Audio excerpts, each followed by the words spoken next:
আধুনিক যুগে আধুনিকতায় ছেয়ে গিয়েছি আমরা। আমাদের জীবনের সর্বত্র বিষয় গবাদি পশু থেকে শুরু করে জীবনের দৈনন্দিন কাজে বৈদ্যুতিক যন্ত্রাংশ ছাড়া আমাদের জীবন অচল প্রায়। এই বৈদ্যুতিক যন্ত্রাংশগুলো আমাদের জীবনের জন্য কতটা নিরাপদ সেটা সম্পূর্ণ ডিপেন্ড করে আমাদের ব্যবহারের উপর।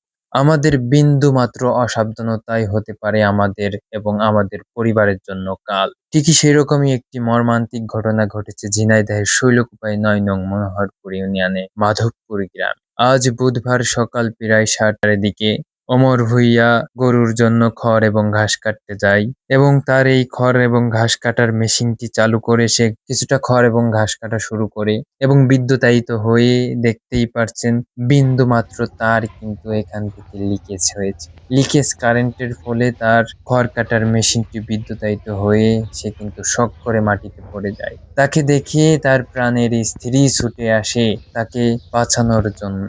বিদ্যুৎ কিবা মানে ধর্ম কিবা মানে কর্ম, যাকে পায় তাকেই গিলে খায়। ঠিক সেরকমই সাথে সাথেই তার স্ত্রীও বিদ্যুতায়িত হয়ে পড়ে।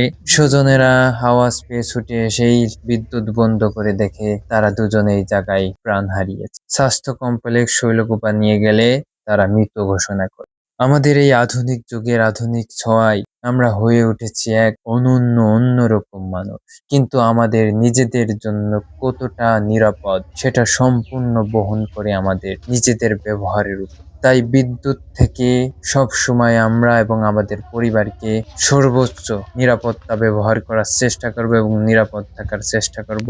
সকলে সুস্থ থাকুন এই কামনা করি। আল্লাহ হাফিজ।